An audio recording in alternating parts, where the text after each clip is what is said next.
Ladies and gentlemen, on behalf of the United States Department of War, we welcome you to our annual observance ceremony to honor and remember the 184 lives lost 24 years ago on American Airlines Flight 77 and at the Pentagon at 9:37 a.m. on September 11th. At this time, we ask that everyone be silent all hold out devices. Let's move right. Yeah, move right. Push it. They have to make a right turn.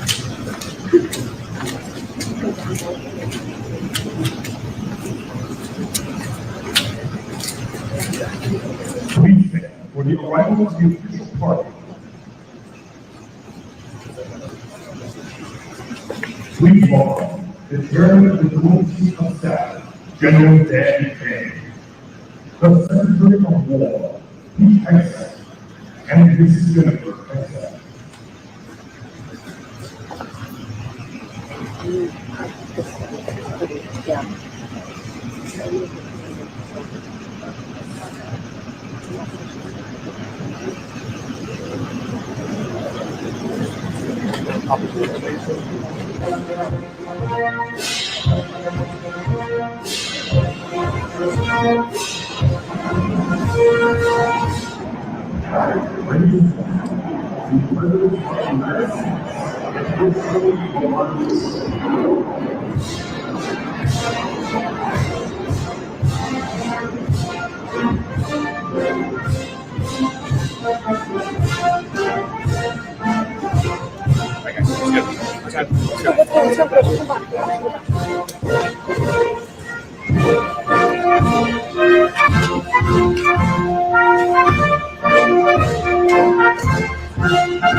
Please remain standing for the presentation of colors and the playing of the national anthem performed by the United States Air Force Band, directed by First Lieutenant Julian Sconiers, and the Joint Armed Forces Chorus, directed by Captain Bonnie Alger.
Ladies and gentlemen, please be seated.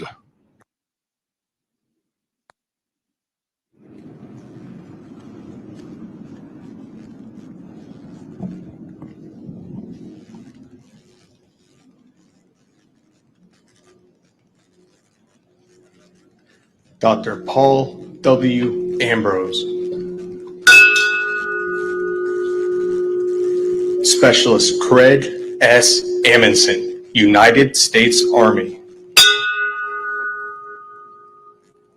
Petty Officer, 3rd Class, Melissa Rose Barnes, United States Navy. Master Sergeants, Max J. Belkey, United States Army, retired. Dr. Yenino Beatru. Petty Officer, 2nd Class, Chris Romeo Bashundat, United States Navy. Carrie R. Blackburn. Colonel Canfield D. Boone, United States Army. Mary Jane Booth.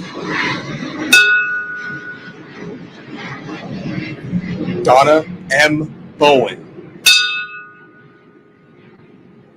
Alan P. Boyle.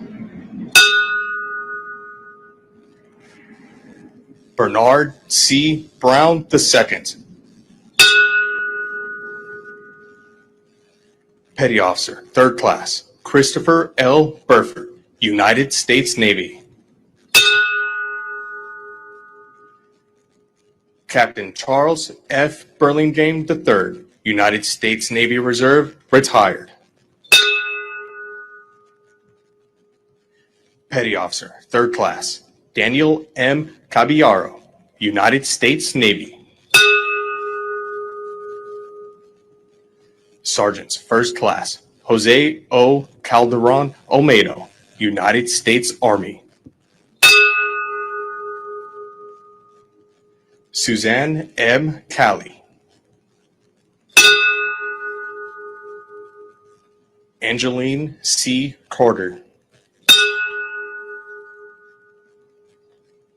Sharon A. Carver. William E. Caswell. Sergeants, 1st Class, John J. Chada, United States Army, retired. Rosa Maria Chapa.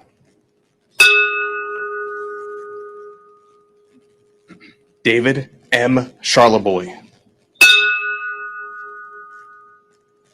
Sarah M. Clark. Julian T. Cooper.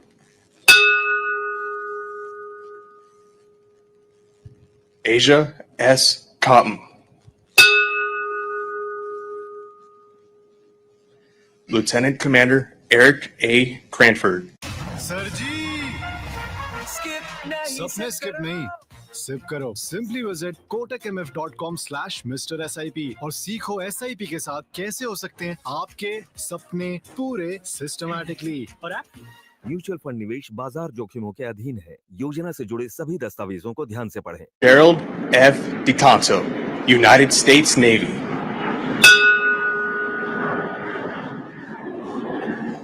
Rodney Dickens. Lieutenant Colonel Jerry D. Dickerson, United States Army. Eddie A. Dillard. Petty Officer, 1st Class, Johnny Doctor, Jr., United States Navy.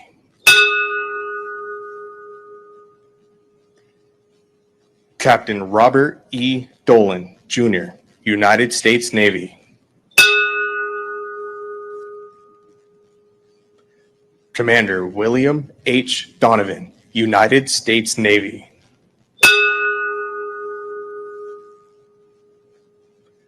Lieutenant Commander Charles A. Dross III, United States Navy, retired.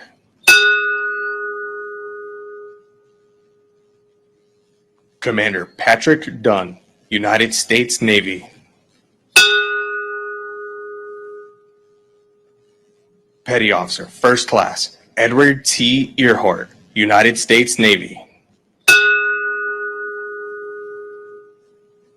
Barbara G. Edwards. Lieutenant Commander Robert R. Elseth, United States Navy Reserve.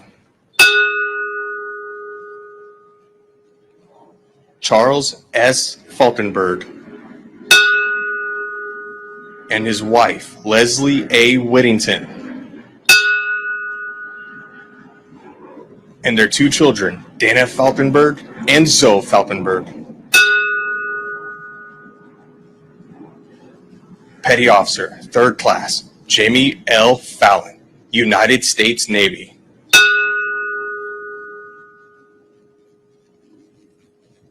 J. Joseph Ferguson. Amelia V. Fields.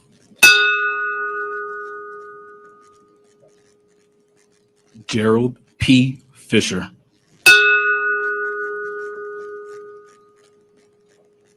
Darlene E. Flagg. And her husband, Rear Admiral Wilson F. Flagg, United States Navy Reserve, retired.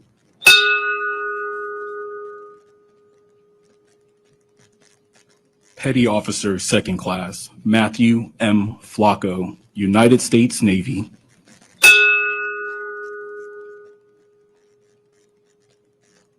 Sandra N. Foster.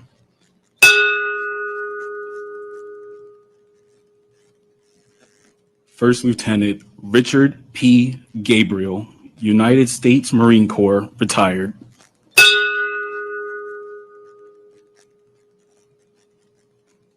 Captain Lawrence D. Getsford, United States Navy.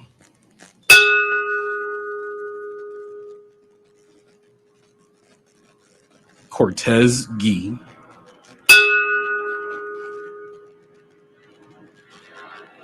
Brenda C. Gibson.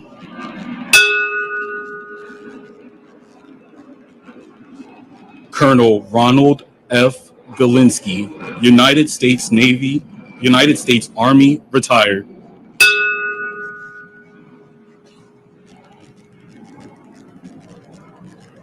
Ian J. Gray.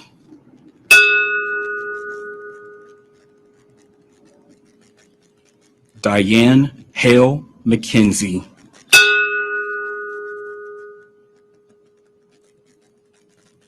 Stanley R. Hall.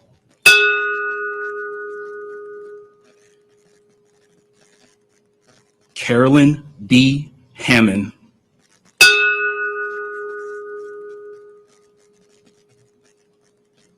Michelle M. Hindenburger.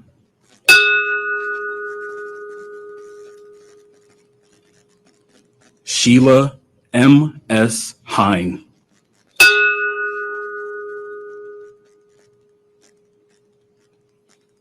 Petty Officer, First Class, Ronald J. Hemingway, United States Navy.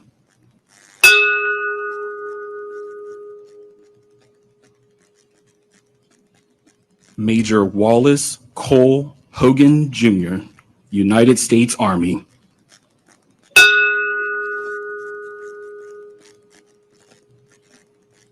Staff Sergeant Jimmy I. Hawley, United States Army, retired.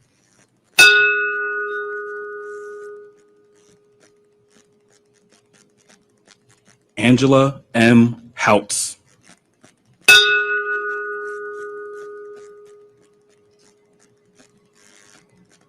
Brady K. Howell.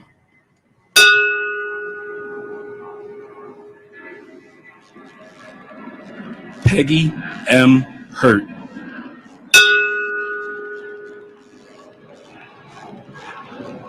Lieutenant Colonel Stephen M. Highland, Jr., United States Army.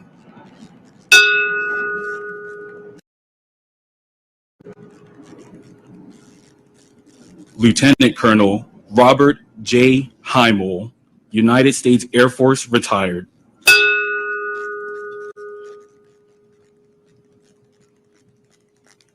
Sergeant Major Lacey B. Ivory, United States Army.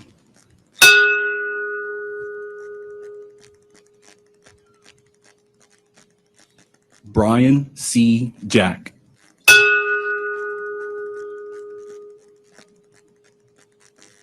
Stephen D. Jacoby.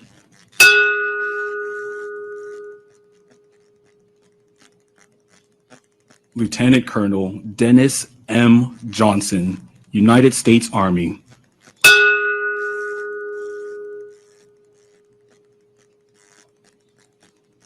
Judith L. Jones.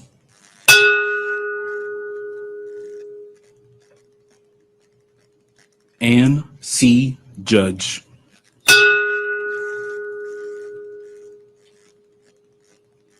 Brenda Kegler.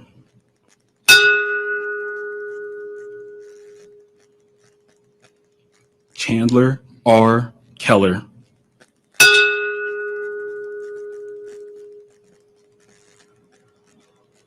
Yvonne E. Kennedy.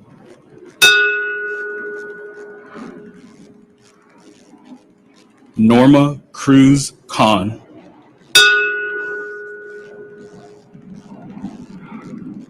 Karen Ann Kincaid.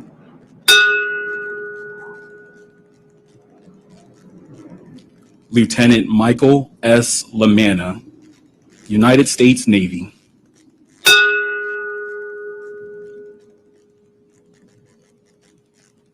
David W. Lachek.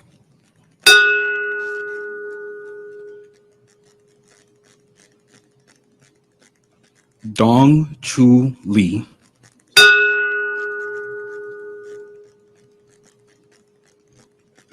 Jennifer Lewis. And her husband, Kenneth E. Lewis.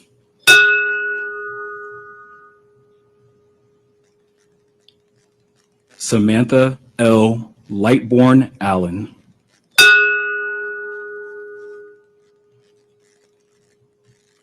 Major Stephen V. Long, United States Army.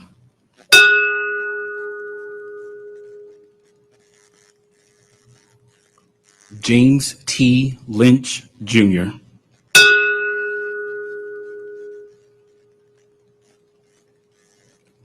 Terrence M. Lynch.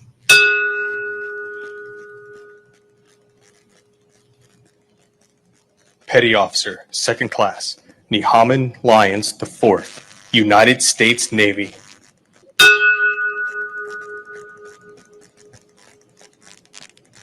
Shelley A. Marshall.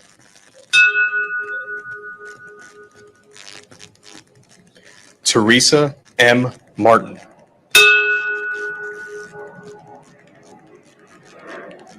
Ada L. Masonacker.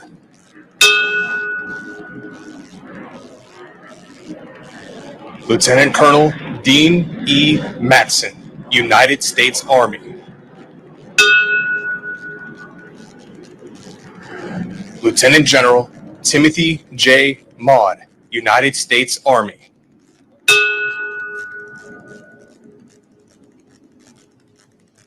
Robert J. Maxwell.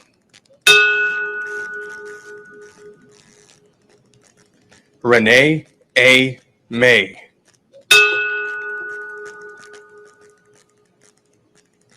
Molly L. McKenzie.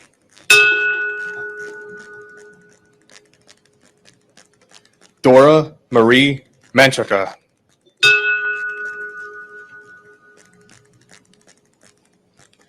Patricia E. Midley.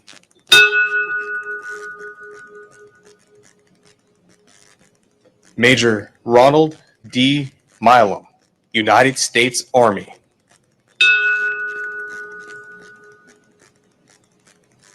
Gerard P. Moran, Jr.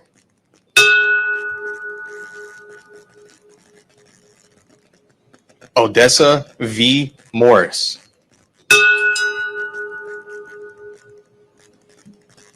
Petty Officer, First Class, Brian A. Moss, United States Navy.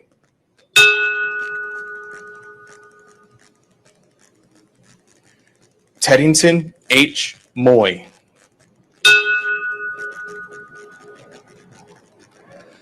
Lieutenant Commander Patrick J. Murphy, United States Navy Reserve.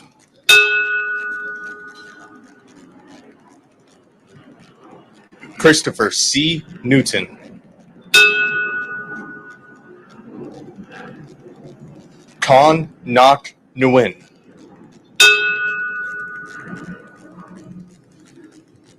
Petty Officer, Second Class, Michael A. Noeth, United States Navy.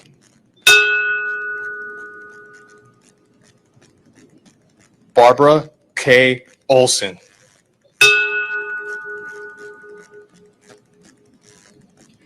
Ruben S. Ornado.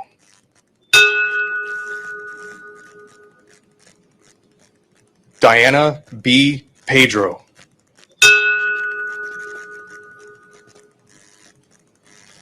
Lieutenant Jonas M. Panick, United States Navy Reserve.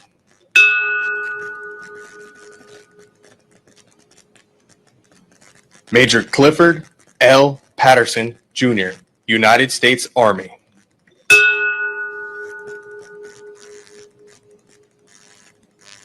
Roberts Penninger.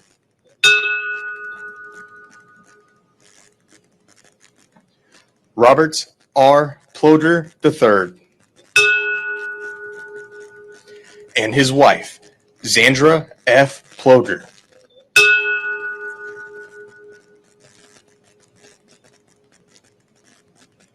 Lieutenant Darren H. Pontel, United States Navy Reserve.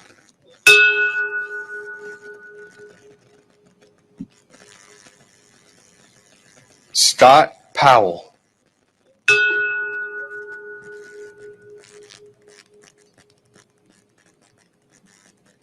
Captain Jack D. Punches, United States Navy, retired.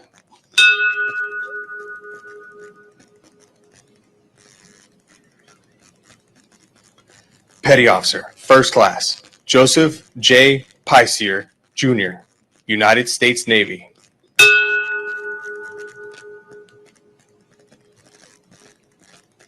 Lisa J. Rains.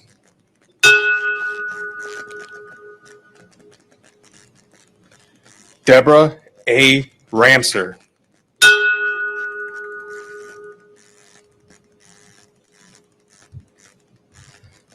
Rhonda Sue Rasmussen.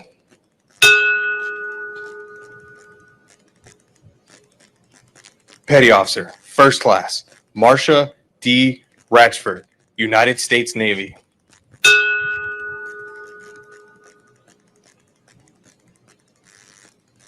Martha M. Resty.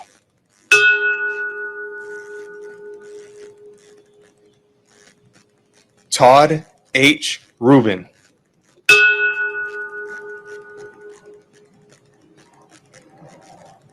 Cecilia E. Lawson Richard.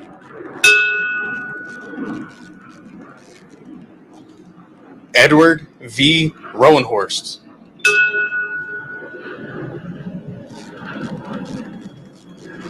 Judy Rowlett.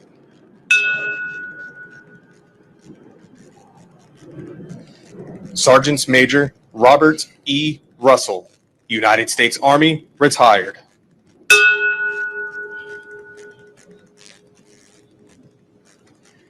Chief Warrant Officer William R. Ruth, United States Army Reserve.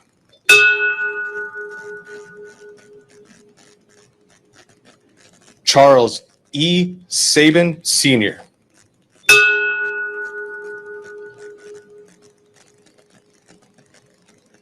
Marjorie C. Salamoni.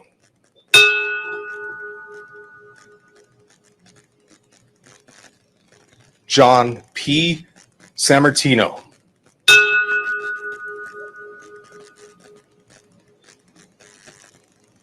Colonel David M. Scales, United States Army. Commander Robert A. Schlegel, United States Navy. Janice M. Scott.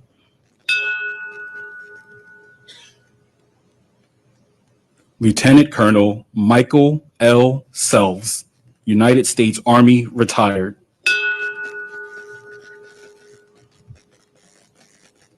Marion H. Serva.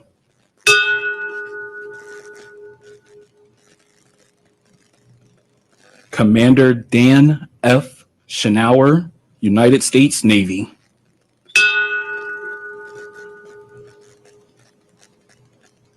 Antoinette M. Sherman.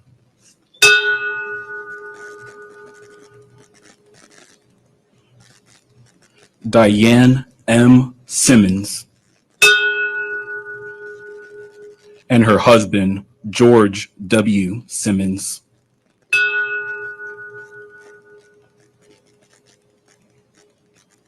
Donald D. Simmons.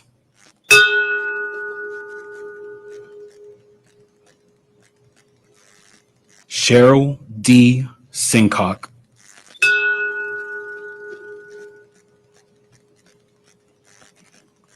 Chief Greg H. Smallwood, United States Navy.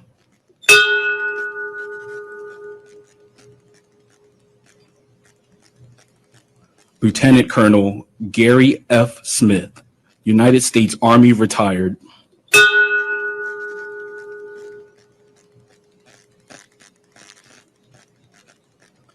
Mary Ray Soper.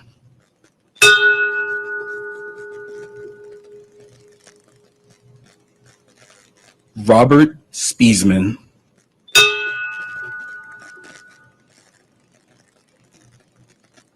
Patricia J. Statz.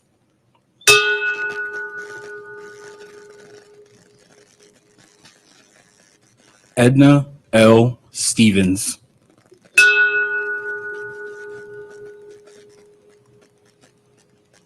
Norma Lang Sturley.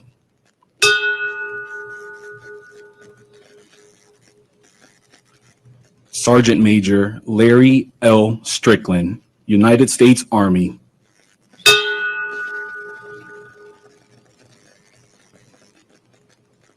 Hilda E. Taylor.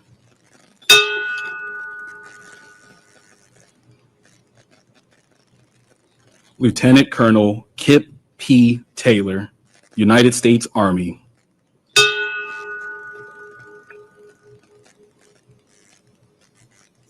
Leonard E. Taylor.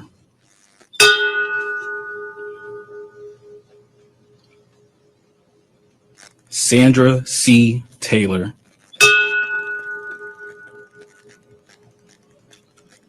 Sandra D. Teague.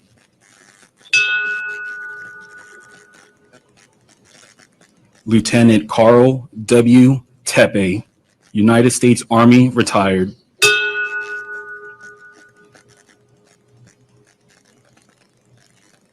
Sergeant Tamara C. Thurman, United States Army.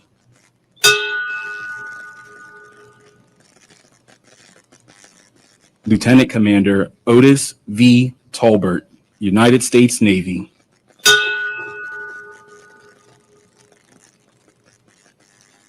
Staff Sergeant Willie Q. Troy, United States Army, retired.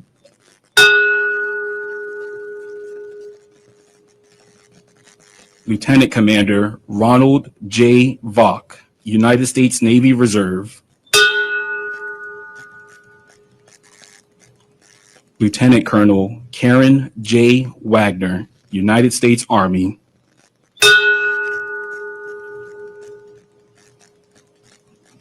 Meta L. Fuller Waller. Specialist Chin Sun Pack Wells, United States Army.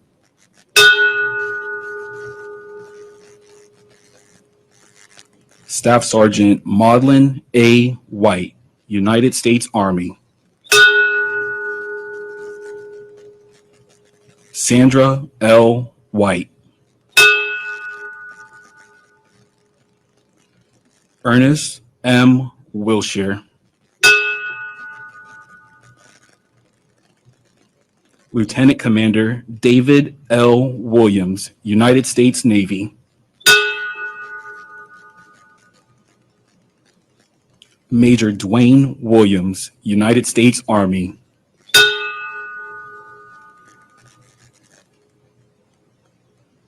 Chief Marvin Roger Woods, United States Navy, retired.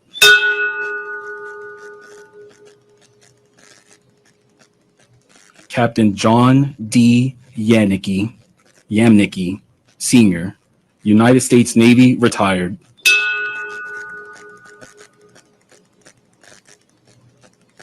Vicky Yancey. Petty Officer, 2nd Class, Kevin W. Yomcom, United States Navy.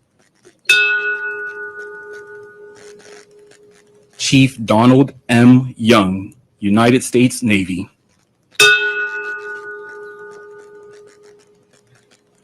Edmund W. Young, Jr. Lisa L. Young. Shuwen Young.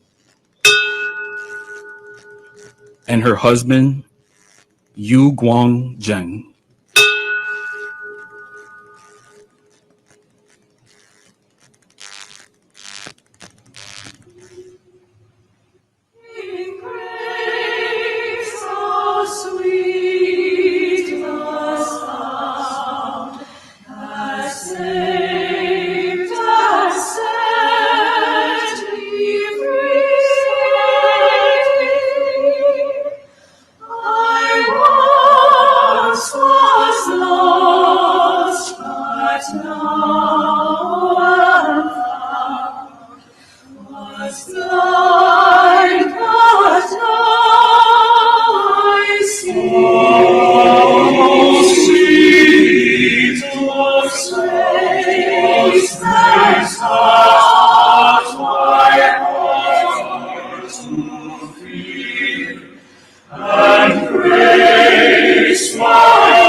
God's praise, the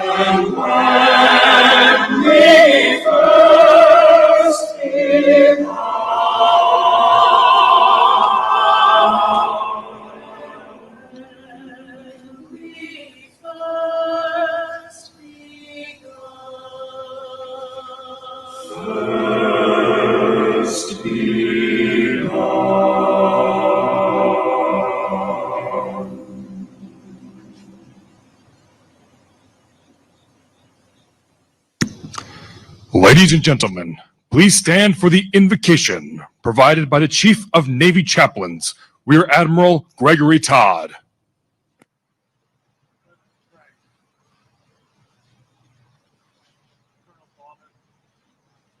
Always more ready to hear our prayers, and we are to pray. Mercifully grant us your presence with us today, that we may be comforted as we reflect on the events of that fateful day and strengthened for the tasks ahead. While our memory of the violence of September 11th is 24 years old, for many of us the pain still lingers as we consider the heroic sacrifices made by many that day and by many more in the years of war that resulted. For those who grieve, we pray in the sentiment of Abraham Lincoln that you, O Lord, would assuage the anguish of their bereavement and leave only the cherished memory of the loved and lost, and the solemn pride for those who have laid so costly a sacrifice upon the altar of freedom. For those of our day who have taken up the cause to secure our homeland, to wield the sword in righteousness to protect our neighbors, grant prudence to execute justice with honor, always mindful we are under your divine gaze. Grant the blessing of wisdom and insight for our leaders, that they may be guided to do your will. Grant humility throughout our land, acknowledging your goodness to us. And finally, we offer supplications for those who currently are deployed, underway, or on duty for our nation. Surround them with the protection of the angels and a joyful reunion with faithful loved ones. In your most holy name, amen. Please join me for a moment of silence for that minute of impact 24 years ago today.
Ladies and gentlemen, please be seated.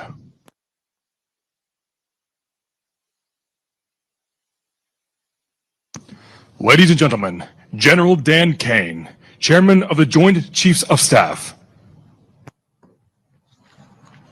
Good morning, Mr. President, Madam First Lady, Secretary Hegseth, members of the President's Cabinet, and leaders from across government, the military, distinguished visitors, veterans, first responders, fellow Americans, and most importantly, the families of our fallen from that day.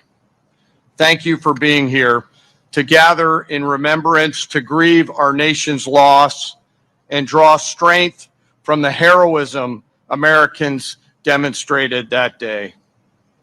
September 11th reminds us that even in the darkest of times, American strength endures. And if attacked, we will immediately fight back. 24 years ago, on a beautiful morning here in Washington, American Airlines Flight 77 took off at 8:20 a.m. from Dulles International Airport with 59 passengers and crew bound for Los Angeles. Here at the Pentagon, soldiers, sailors, airmen, Marines, Coast Guardmen, and civilians began what they thought would be an ordinary day of service. They kissed their loved ones goodbye, dropped kids off at daycare, and commuted in here for another day of duty, having no idea what they were about to face. 200 miles north of here, Al-Qaeda terrorists took control of two aircraft, American Airlines Flight 11 and United Airlines Flight 175. At 8:46 a.m., the first plane was flown deliberately into the North Tower. And minutes later, the second airplane was flown into the second tower. We all knew at that very moment that our world had changed, that America was at war. And then at 9:37 a.m., just moments ago, 24 years ago, American Airlines Flight 77 ripped through the west wall here at the Pentagon, where our flag outside the building now hangs. And this ground that we stand upon became hollowed. 2,977 were lost in the attacks that morning. The conventional wisdom is that our nation went to war weeks later in Afghanistan. The truth is, we went to war immediately, and America started to fight back before the attack was even over. In New York City, firefighters, police officers, paramedics, first responders, and everyday citizens charged into towers, climbing hundreds and hundreds of flights of stairs to rescue their fellow Americans. And right here in this courtyard at the Pentagon, as flames filled the corridors and smoke followed, service members and civilians went into that flame to save their fellow teammates. They covered their faces with t-shirts, rolled in water to shield their skin, and pushed through the fire and rubble. They carried the wounded out, and they went back in again and again and again and again until others had to stop them from going back. And even as this building burned, the Pentagon never shut down. Survivors organized, and thousands went to work to defend our nation.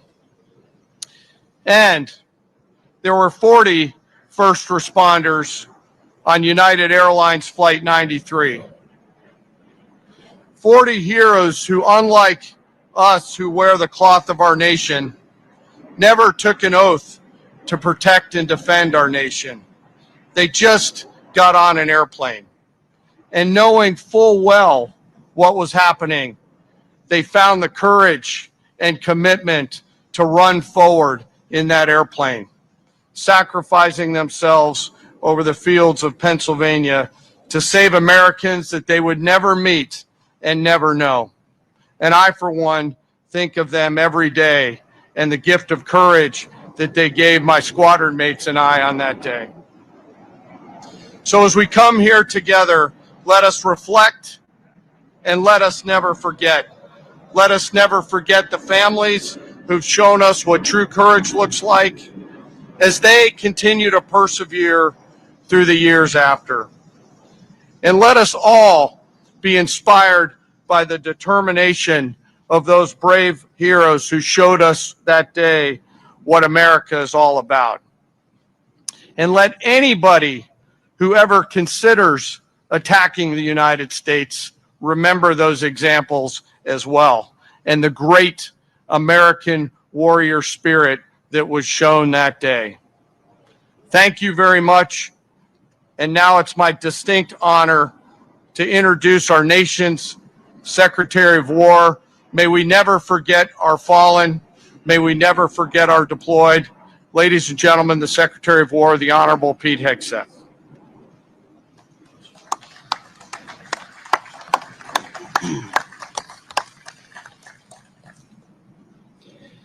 24 years ago, Islamist terrorists massacred nearly 3,000 innocent American lives in New York City, Shanksville, Pennsylvania, and right here at the Pentagon.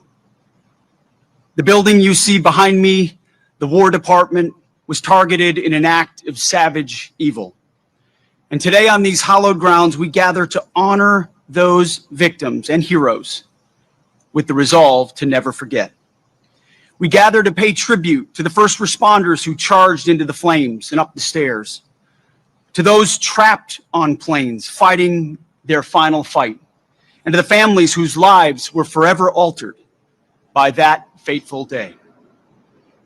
Like everyone in this audience, I remember exactly where I was when that first tower was struck. A college junior with a fresh set of Army fatigues in my dorm room closet, having just joined Army ROTC. Like too many Americans, I was naive to the threats brewing abroad and infiltrating our shores. But from that day forward, I felt an unshakable call to action, a duty to defend our sacred homeland with everything I had. Like all of you, 9/11 was the ultimate validator to serve. But I was not alone. An entire generation of warriors stepped forward, willing to pay the ultimate price to exact retribution and secure our country. Forged in the crucibles of Afghanistan and Iraq, we stood watch in distant lands on dangerous missions, often, in retrospect, nebulous missions, all to secure our people and so we could live in peace. War is an enduring aspect of the human condition, a tool that, when wielded wisely, ruthlessly punishes enemies intent on terrorizing or subjugating our nation. War must not become a mere tool for global social work, eager to risk American blood and treasure for utopian fever dreams. We should hit hard, wreak vengeance, and return home. For 2 decades, our warriors fought with valor every day, far from home, even though sometimes their leaders gave them nation-building missions and half-baked exits. Thankfully, today, we have an American military that President Trump has now rebuilt twice. Yet, despite the weight of history, the Department of War will always honor the service of our warriors and all they left behind, never straying from the warrior ethos they and those on 9/11 embodied and deserve. We best honor their memory and the memory of 9/11 by learning the correct lessons of that day and the decades of courage that followed. Full hearts, clear eyes. To every member of our War Department, past and present, you are the best, the real elite, the real 1% of this nation. Standing here today, we honor those 184 rings of the bell, souls lost at the Pentagon and on Flight 77. Even as first responders were grossly outnumbered by the wounded, many ran toward the chaos, cared for the injured, and comforted the dying. It was bedlam. But in that moment, American heroism was laid bare. That purpose, that spirit lives on in uniform today. Despite such tragedies, our republic endured. It endured that day. It endured on Flight 93, charging that cockpit, and at the Pentagon. It endured over those Islamists. It endured over 2 decades of war, and it endured stronger, wiser, and tougher, forged by the blood and courage of patriots. Our job now is to ensure that future generations inherit a strong and vigilant America. 9/11 is vivid for me and all of you, but it will soon live only in the history books for our youngest. We must teach our children that the price of freedom we love is eternal vigilance. Instill in them the importance of upholding America's Constitution, holding tight to our freedom and our faith, and relentlessly pursuing our enemies. Prepare them to defend this nation by the ballot, the wallet, and when necessary, the cloth of our country, because the world remains a viper's nest. It requires us. As I speak, hostile elements plot to curb our power and slaughter our people in our homeland, in our hemisphere, and halfway around the globe. Not everyone needs to wear a uniform, but some of us do. That is our profession and our promise to this nation. In closing, a reading from Scripture, Romans chapter 5, verses 3 through 4. We rejoice in our sufferings, knowing that suffering produces endurance, endurance produces character, and character produces hope. On this day, 24 years ago, we suffered. In the years since, we have endured. Our service and sacrifice have forged our character, and today we stand in hope for the future of our great nation. The young soldiers who take the oath give me hope. The young cops who wear the badge give me hope. The young firefighters who answer the call give me hope. The young agents who patrol our border give me hope. The life, example, and even death of Christ follower and American patriot Charlie Kirk give me hope. Sheer courage, no matter the arena. Charlie, we love you. We know that you have heard the Lord's words. Well done, good and faithful servant. Full heart, clear eyes. Like those on 9/11, he will never be forgotten. So I thank God for all of you and all of our fighters from that day to today and beyond. May God bless our warriors as they ruthlessly seek our enemies on behalf of the fellow citizens they love. We owe you and all of those who witnessed 9/11 nothing less. It is now my great honor to introduce to you our Commander-in-Chief, President Donald J. Trump.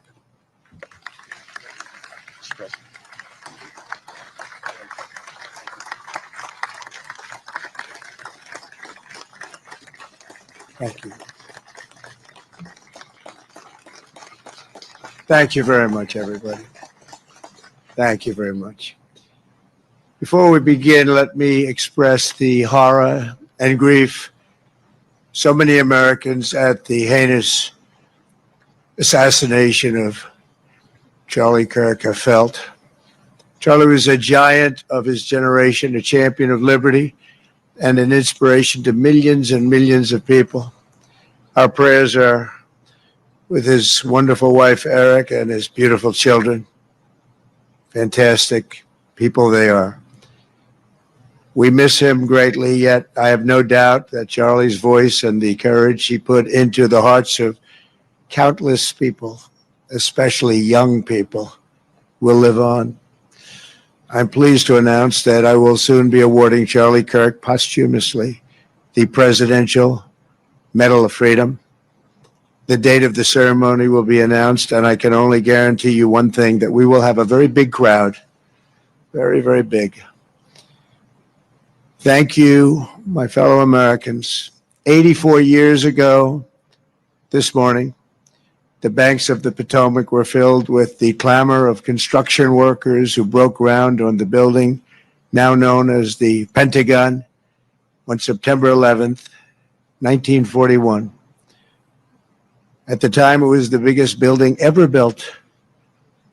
From that moment forward, this structure stood as a monument to American strength, power, and cherished American freedom.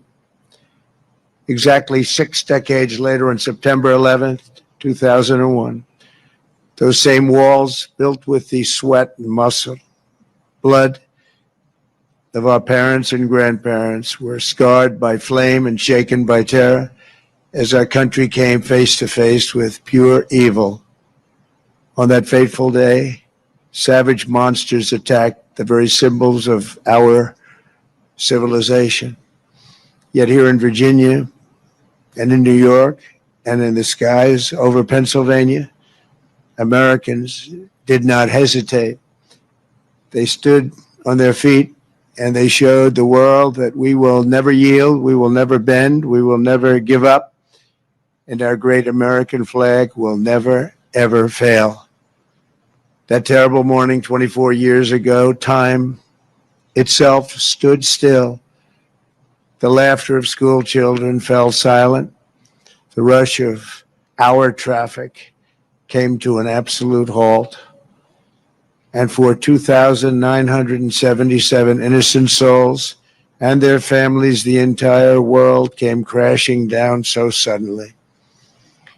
In the quarter of a century since those acts of mass murder, 9/11 family members have felt the weight of missed birthdays and empty bedrooms, journals left unfinished, and dreams left unfulfilled. दीदी करेला आपकी sugar के लिए अच्छा है। माँ Vijaysar manages sugar spikes. Gurmar supports body का natural insulin function. ऐसे 11 आयुर्वेदिक इंग्रेडिएंट्स हैं कपिवा डायफी जूस में जो क्लिनिकली प्रमाणित है to help manage sugar levels naturally. Kapiva science of Ayurveda. Amid the horror of that morning, some used cell phones and office lines to whisper their final words to those who mattered most. They whispered indeed.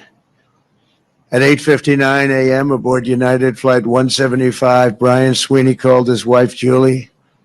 He told her, "Do good, go have good times. I totally love you. I'll see you again. I'll meet you up there." 4 minutes later, his plane hit the south tower of the World Trade Center.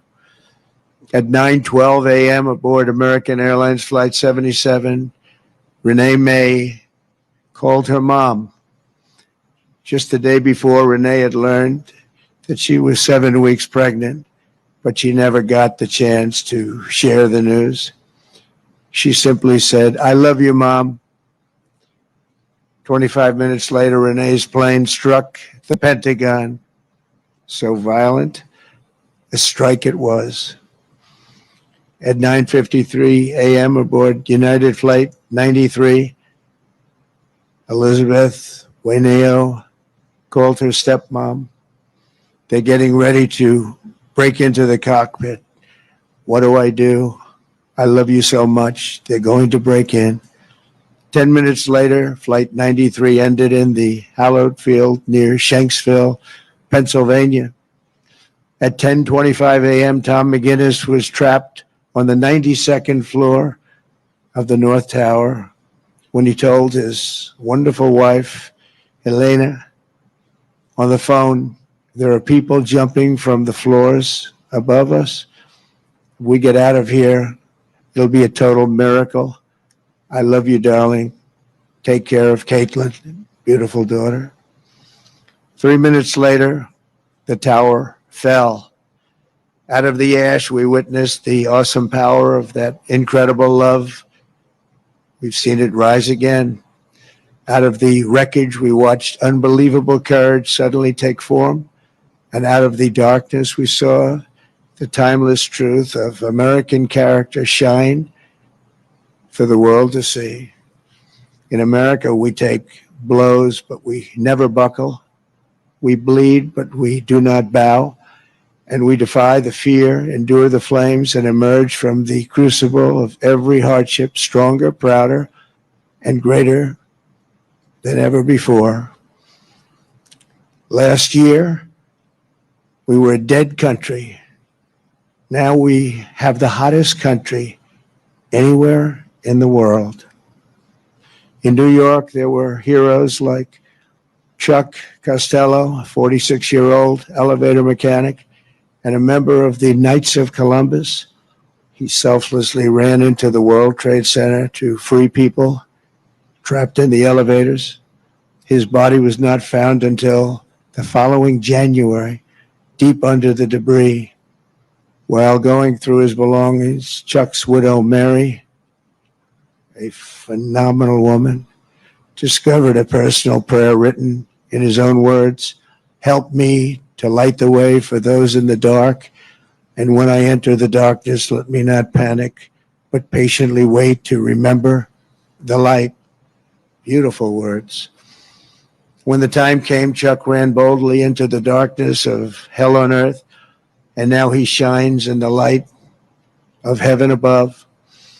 We remember him this morning. That day we learned that the American heroic spirit was all around us. We saw it in the police officers, the great firefighters, the service members here at the Pentagon, and in the hearts of every American who answered history's call. One such hero was Army Sergeant First Class Steve Workman, who was on the edge of the impact zone when this incredible Pentagon was hit. He was right there. After leading hundreds of people to escape routes, Steve turned back and plunged into the inferno itself. Pushing through the debris, he came upon a severely burned Navy lieutenant, the only survivor from the Navy Command Center. Only one. The wounded lieutenant looked into Steve's soul and said, "Don't let me die." Steve replied, "I won't. I've got you. Just hang on." He wheeled the lieutenant out of the wreckage on the back of a maintenance cart before getting in the ambulance and taking him to Walter Reed Hospital. That man Steve saved, Lieutenant Kevin Schaefer, went on to join the elite team of CIA operatives who located Osama bin Laden. Steve, you're an American hero. We appreciate it. We appreciate what you've gone through. Please stand. Please stand. Where are you? Oh, good-looking man. You're a good-looking guy. You remember that day. You remember that day. Good. Thank you very much, Steve. That was something. That was something. In the years that followed, America's warriors avenged our fallen and sent an unmistakable message to every enemy around the world. If you attack the United States of America, we will hunt you down and we will find you. Go all over this sometimes magnificent earth. We will crush you without mercy and we will triumph without question. That's why we named the former Department of Defense the Department of War. It will be different. We won the First World War. We won the Second World War. We won everything before that and in between. And then we decided to change the name. Well, now we have it back to where we all want it. Everybody wanted it. Everybody is so happy to have it back. You will fail and America will win, win, win. The enemy will always fail. 24 years have passed since that Tuesday morning in September, and an entire generation of Americans have come of age in a totally different world. While they cannot remember the agony of that day, they are carrying on the legacy of those who lost. Around 8:30 a.m. on the morning of the attacks, Army Lieutenant Colonel Kip Taylor sent an email to his friends and family describing the joys of fatherhood and his excitement for the upcoming birth of his unborn son. He wrote, "After you have kids, there are days that you just get going and you say, 'Hi, honey, I'm home.'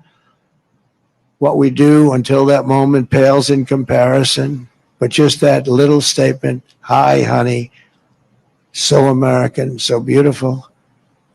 But that's really the point of it all, isn't it? An hour after he sent that email, Flight 77 flew into Colonel Taylor's Pentagon office and claimed the life of a very proud father and true patriot. 6 weeks later, on October 25th, 2001, Colonel Taylor's son, Luke, was born. Luke then tragically lost his mom to cancer when he was just 2 years old, leaving him to be raised by his father's brother. As a young boy, Luke asked his uncle about the folded flag on the bookshelf.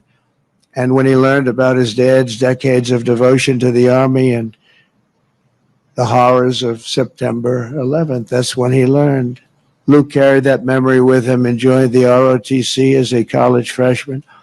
He graduated just last year, and I'm pleased to say he is with us today as a second lieutenant and doing very well. He's rising quickly in the infantry, preparing for Army Ranger School.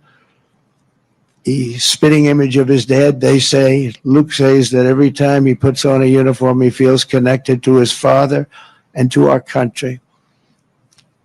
But it was a father he never knew. Luke, your parents are together in heaven, and they could not be prouder of the man that they have produced. They produced you. Those two great people produced you.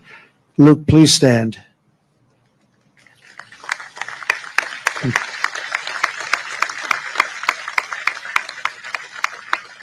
Thank you. You look good, Luke. You look good. They're looking down on you. They're very proud. This morning, we recall the light of America's best and bravest and the love that they showed in their final moments. In their memory, we make a solemn pledge and a noble promise. We will honor always our great heroes, and you are our heroes. There's a group of people that don't want to talk about our heroes, but we will always talk about our heroes, and that's the way our country is, and that's the way the people feel. We will defend the nation they served, the values they upheld, and the freedom for which they died. We will support our troops, we will protect our families, and we will preserve the American way of life for every future generation. We will build taller, grow stronger, fight harder, and soar higher. And together we will go forward as one people with one heart, one fate, one flag, and one glorious destiny under Almighty God. May God bless the memories of those who died and the heroes who fought and the soldiers who still stand watch. May God bless the United States of America. Thank you very much. Thank you. Thank you.